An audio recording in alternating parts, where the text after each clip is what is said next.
Okay, Rabbi, we are going on to another Chazara Shiur on the Mishnah and the first וסוגיא of the Gemara, which is very small, and it's very exciting because we are moving on to a brand new Mishnah, to a brand new start, a very interesting Mishnah, something that actually comes practically into our day-to-day life. So in addition to the fact that we're learning Torah and we're connecting with the Eibishter and we are bringing Mashiach, we are also learning something very interesting and practical.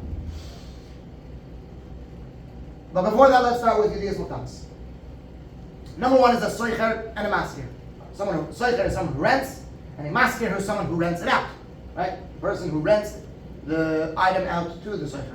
Then you have a shoyel and a mashel. Someone who borrows, and the person who lends it, who gives it out. Next you have mesa kedarka. If it dies naturally, let's say an animal, you borrow from an animal and to work your field, or if you borrow, let's say you borrow a car and the engine dies. Mesa kedarka died naturally, it was already an old car, and it just died naturally. It happens. Which falls into the category of oinus. It's uncontrollable. Okay. Now let's go over the dinim of a shoyel and a soicher, of a renter and a borrower. Let's go over the dinim. So let's take a soicher. If it was stolen or it was lost, then the soicher will be chayiv on the item. If it was negligent, then for sure he's going to be chayiv. If it was uncontrollable, then he is patur. If it died naturally, what died naturally is like a oinus, and also he's going to be patur. How about a shoyel? A shoyel, if it was stolen or it was lost, of course he's going to be chayiv. And if it was negligent, how much more so? Of course he's going to be chayiv. How about it was uncontrollable? Even if it was uncontrollable, someone who borrowed it is chayiv. And finally, mesa kedarka, if it died naturally, again the shoyel is going to be chayiv. Mesa kedarka is not the same as mesa machmas malacha, died because of work. It's not the same. That will be patur. But over here, it died naturally. It didn't die because it was doing this work that it was supposed to. It died naturally out of old age or out of the illness that it got from someone. Mesa kedarka died naturally. There's an uncontrollable and an uncontrollable. The shoyel is chayiv. Next, shvuas hashemim. This is something that we learned in the first Rashi of our parent. Shvuas hashemim, the shvua that the four shemim, shemechim, shemesachar, soicher, and shoyel make. If they have a way to be patur, let's say a soicher could be patur if it was uncontrollable. If they want to be patur, they need to swear to the owner that that's actually what happened. They need to make a shvua, and then they need to swear that it was uncontrollable or died naturally, and then they'll be patur from paying. Otherwise, they're chayiv to pay. Next, shoyel. Why is he always chayiv? Why is the shoyel always going to be chayiv? Because the chol hana shaloi, because all the benefit is his. Since all the benefit is his, he needs to pay, he needs to pay, he needs to pay, he needs to pay. Never stop paying. Okay? Because he's not paying for maintenance, he's not paying for renting it, he's just getting it, using it, and all the benefit is his, he's just gaining out of it. So if anything happens, you got to pay. Now let's move on straight to the Mishnah. In our Mishnah, we have a balabais, the owner, also known as the maskir. He's going to rent it out. Okay. The Mishnah actually doesn't speak about a car. Rather, it speaks about a cow. If there would be cars in those days, maybe they would be talking about a car. But our Mishnah speaks about a cow. But for our sake, we're going to be speaking about a car. So let's say the balabais rents out a car to the soicher, to the renter. He rents it out for a month, $100 per month, which is very, very cheap in nowadays. But that's what he did. I guess it was a very, very old car. He didn't really need it. And during that month, someone comes over to the soicher, the shoyel comes over and asks him, can I do my shopping with your car quickly? And he says, sure. He lends it to him. As it's going down Empire Boulevard, it dies naturally. It breaks down and it's just not starting. The engine is done. Basically, that could die naturally. Now, what's the thing about a shoyel? Because this now becomes interesting. Because the shoyel is usually chayiv when it comes to mesa kedarka, and the soicher is patur when it comes to mesa kedarka. So now, what is the thing? The soicher is dealing with the balabais, right? So he is going to make a shvua and he's going to be patur because it was mesa kedarka. He's going to make a shvua and he's patur. And the shoyel, he is chayiv to pay to the soicher. Says Rabbi Yossi, hey, 1 second. How could this guy make a business? How can he make a deal? How can he make a profit off a car that's not even his? It belongs to the balabais. I'm sorry, says Rabbi Yossi, the shoyel needs to give the money to the balabais, not to the soicher. Okay, that is our Mishnah. Let's learn it inside before we continue. Learn it inside with the Rashis.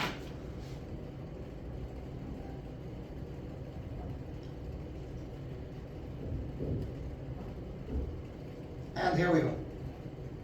Mishnah. One who rents a cow from his friend, and he lent it out to someone else, and it died naturally. The soicher should swear that died naturally. The hashoyel and the shoyel, Yeshalem la should pay to the soicher however much it's worth. Amar Rabbi Yesi said, Ketzad halah, how is the other one? Oisa schreina, making a business with his friend's cow. It's not even his. How is he making a profit? Ella, rather, what should he do? The cow should go back to its owners. Meaning the payment of the cow should go back to its owners. Very easy. Very simple, straightforward. Let's do Rashi. Let's learn the Rashi. On the Mishnah. Where are you? Oh, here you go. Someone who rents a cow from his friend. The Omad Soicher and the Soicher stood up. The Hishilo La'acher, and he lent it out to someone else. Lases bought to do with it. Yemei Skirusa, the days of his renting.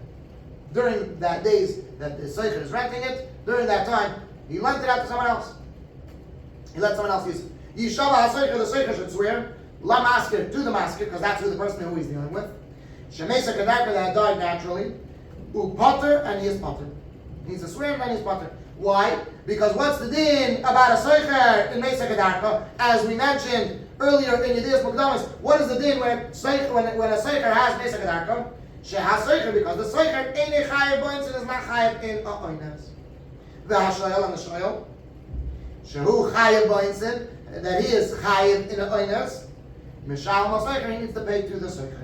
Beautiful. Now let's go back and explain the next step in the Gemara. Okay. Rav Iday bar Aבין asked Abai, Michdi, let's see. This cow, when did it become the soicher's? When did the soicher acquire it?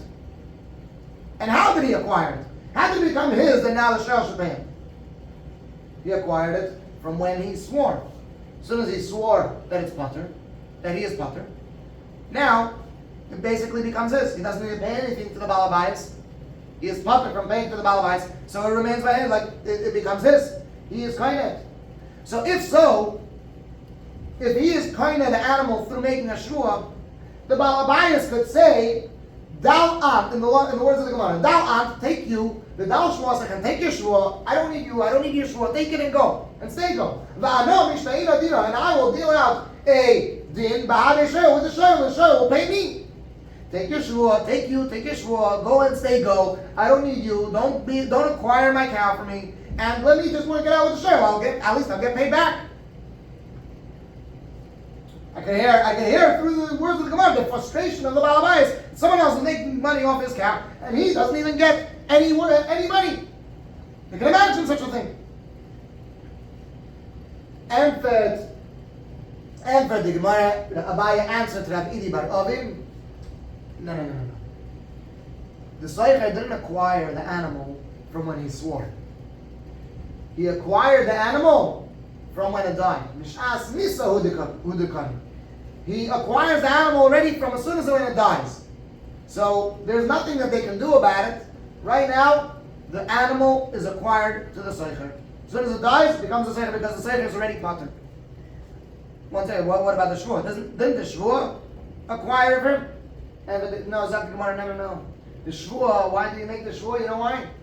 That's just kedei lahafis da'ite shel balabais. It's just to appease, just to calm down the mind of the owner, just so he shouldn't be worried that he was negligent or he lost it or things like that. So you make a shvua to reassure him. You should know I wasn't negligent. I watched it properly, and it died naturally. What can I do? But what was kind of the animal? How did the soicher acquire the animal? Already from death, not the shvua itself. Rather, from the time it died, and it's already his, and that's why the shoyel pays the soicher. Very simple. That is the end of the sugya. Now let's learn it inside the mind. Here we go.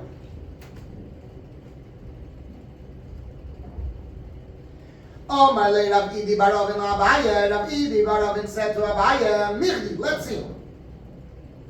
Soicher b'mai kani lahai para. The soicher, let's break that up. Soicher, the soicher, b'mai kani, with what does he acquire lahai para, this cow? Bishmuah, with an oath, right?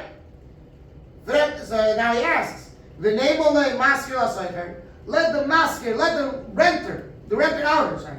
Let the owner tell the renter, Dal ant, take you, Vidal shvuasech, and take your shvuah, v'ano, and I, mishta'ina dina, will work out a din, I'll make a din Torah, b'hadei shoyel, with a shoyel. Let me work out with him. I don't need you shvuah, I don't need you acquiring my cow. Let me work out a din with the shoyel. And for the Gemara, Amar Lei, he said to him, Abaye answered, Ravidi Barovin, Misavrat,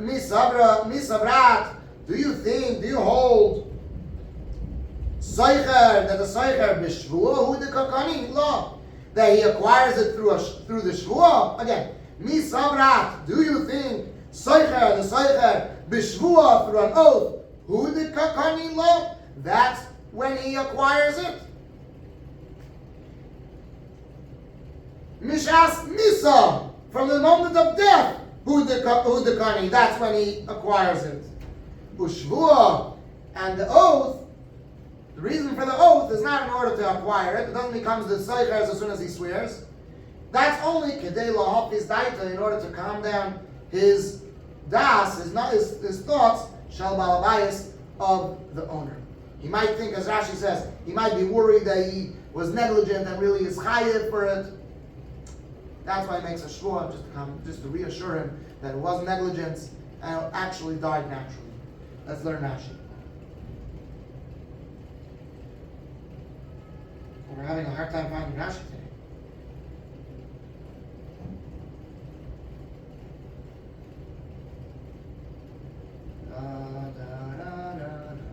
Oh, here. Okay. Bishvuah, Rashi Gebra Maskell Bishvuah. With the oath. Shehu nishba, how does he acquire it? With oath, right? Which oath? Shehu nishba, that he swears, that the soicher swears, lamaskir, to the renter outer. Lahafiz da'toi, to appease his mind. Shelo yoymar, to reassure him, they shouldn't say, Shelo yoymar, they shouldn't say, pashataba, you were negligent in it. That is the end of our sugya. Meretz Hashem, we will see you in the next sugya. And hopefully by then we will be in Yerushalayim and HaKodesh with his Galus of the Rebbe, and especially now that we find ourselves in Chodesh HaGeula, in the month of the Alter Rebbe's redemption, the redemption of all Yidden, the redemption of Chassidus. Hopefully we should merit the Gula Mitzvah Shlema right now.